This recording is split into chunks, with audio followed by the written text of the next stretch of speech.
inviolabilidade de dados e comunicações. Importante também, bem legal de estudar. Vamos lá. É inviolável, vamos ler devagar aqui para você poder entender. É inviolável o sigilo da correspondência e das comunicações telegráficas de dados e das comunicações telefônicas. Olha só, então a gente tem, é inviolável o sigilo da correspondência, 1, das comunicações telegráficas, 2, de dados, 3, das comunicações telefônicas. Então são 4 tipos aqui. Tem correspondência, comunicação telegráfica de dados e das comunicações telefônicas. E aí a gente tem um salvo no último caso, que seria das comunicações telefônicas, por ordem judicial, na hipótese e na forma que a lei estabelecer, para fins de investigação criminal ou instrução processual penal. Em tese, presta atenção nisso aqui, eu até vou escrever aqui do lado, em tese, eu só poderia violar o quê? Comunicação telefônica, tá? Em tese. Por que em tese, Rodrigo? Porque o Supremo, que é o, vamos até subir ali, o Supremo, que é o pode tudo, vamos dizer assim, ele já entendeu que não tem direito fundamental absoluto. Então, ele entende que mesmo que a Constituição fale que é inviolável o sigilo da correspondência e das comunicações, isso pode sim ser quebrado por conta de outros princípios constitucionais. Então, vamos dar uma olhadinha aqui. A jurisprudência entende que na iminência de ocorrer práticas ilícitas, a violação pode ocorrer. Então, você já viu que, apesar de estar escrito ali que é inviolável, só no último que não, ainda dá para fazer. Um exemplo, Rodrigo, carta no presídio para comunicação de facção criminosa. Pode abrir a correspondência. Então vamos dizer que o PCC está lá. Vamos colocar aqui, ó, o PCC, ele envia uma correspondência. Ele se comunica assim, tá? Enviando correspondências entre presos e o pessoal que está aqui fora. E os soltos, tá? Pensa nesse exemplo. O diretor do presídio, a pessoa que recebe aquela carta, ela pode abrir essa carta e ler? Se houver uma desconfiança, se houver algo crível que aquilo está sendo utilizado para articular algo criminoso, sim, segundo o STF, sim, pode abrir. Outro exemplo, Rodrigo, você não vê que suas correspondências às vezes são abertas quando elas vêm de fora ou quando você vai receber uma correspondência? Se a Receita Federal, por exemplo, acreditar que aquela correspondência que você está recebendo ali, ela pode ter algo ilícito ali dentro, pode inclusive ser uma violação de tributo e assim por diante, ela vai abrir essa correspondência para ver o que é, tá? E aí também é permitido, segundo essa ideia do STF-STJ. Comunicação de dados. Vamos separar agora aqui, ó. Comunicação de dados. O que seria comunicação de dados? A gente já falou já de correspondência, agora a gente está falando de dados. A inviolabilidade garantida é a da transmissão desses dados e não dos dados em si. Então, quando você envia um dado para alguém, pode ser uma mensagem, pode ser o que você passa aqui para a internet, do seu computador, esses dados, esses gigas, esses bytes enviados de um lado para o outro, essa transmissão desses dados, não os dados em si lá dentro, elas são invioláveis, tá? Você saber para onde foi esse dado, para qual IP foi, isso seria inviolável. Quebra do sigilo telefônico. Dentro do sigilo telefônico, a gente tem que falar de uma coisa aqui, ó. Primeira coisa. Quando eu falo de sigilo telefônico, eu estou falando de você ter acesso ao extrato, ó, tá aqui embaixo, ao extrato das ligações telefônicas. O que é isso, Rodrigo? Imagina que você tem uma conta de telefone. Dentro dessa conta de telefone, você vai ter vários itens ali dentro. Ó, quem ligou para quem, quando ligou para quem, qual foi o local que essa pessoa estava também dá para descobrir. Então, isso é o sigilo telefônico, tá? Então, ter acesso ao extrato das ligações telefônicas, acesso à conta de telefone. Por que isso é importante, Rodrigo? Porque não apenas o Poder Judiciário pode realizar a quebra do sigilo telefônico, mas também as comissões parlamentares de inquérito. Então, para ter acesso à conta de telefone, ó, acesso à conta de telefone, quem que pode fazer? Pode o juiz e a CPI, tá? Juiz e CPI podem ter acesso à conta do telefone. Agora a gente vai para o próximo ponto. Interceptação das comunicações telefônicas, que é a interceptação telefônica. De eu ouvir o que as pessoas estão falando na ligação, e não só quem ligou para quem. Então vou ter acesso à gravação das conversas. Deve ocorrer apenas por meio de uma ordem judicial. Então aqui, ó, acesso à conta do telefone, juiz e CPI. E acesso à conversa, quem que pode? Só ordem judicial.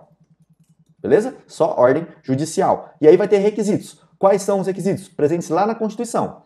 Ordem judicial, a gente já falou aqui. Existência de uma investigação criminal ou uma instrução processual penal. Então precisa ter algo, precisa ter um inquérito policial ali para pedir essa interceptação telefônica. Se não tiver nada, não pode ocorrer. E uma lei que preveja as hipóteses e a forma em que ela poderá ocorrer. Você sabe que no Brasil ocorre muito isso, Mas, por exemplo, não pode o delegado abrir uma interceptação telefônica se nem processo tem. Estou desconfiado daquela pessoa, eu sei que eu não tenho processo ainda contra ela, eu não tenho nem inquérito aqui, não tenho nada. O que eu vou fazer? Eu vou abrir uma interceptação para ver se tem um crime ali. Pode? Não pode, tá? Só pode se tiver uma investigação criminal com ordem judicial, somente assim que você pode ter acesso à conversa, fazer a interceptação telefônica propriamente. Acesso ao telefone, isso é importante, hein? Acesso ao telefone é diferente. Juiz e CPI podem ter acesso à conta de telefone. Vamos falar agora do WhatsApp, que tem umas questões interessantes aqui, tá? E o WhatsApp você pode entender também como Telegram e assim por diante. Vamos ver o que a jurisprudência fala sobre ter acesso às conversas do WhatsApp, que seria mais o acesso aos dados que estão ali, né?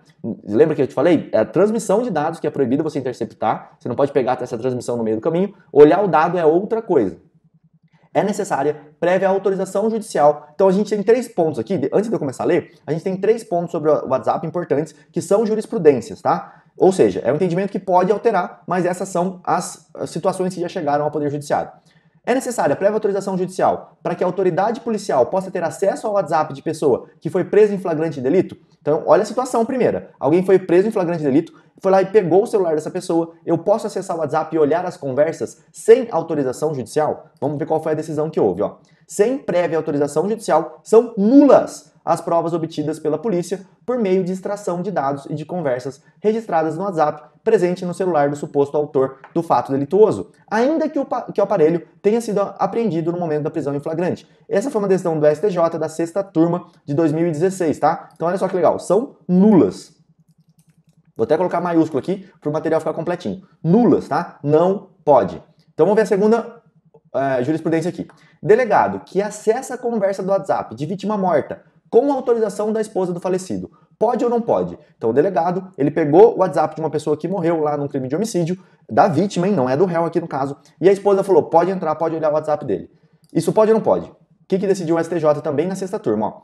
Não há ilegalidade na perícia de aparelho de telefonia celular pela polícia, sem prévia autorização judicial, na hipótese em que seu proprietário, a vítima, foi morto, tendo o referido telefone sido entregue à autoridade policial por sua esposa. Então eles entenderam que nesse momento não tem ilegalidade nenhuma.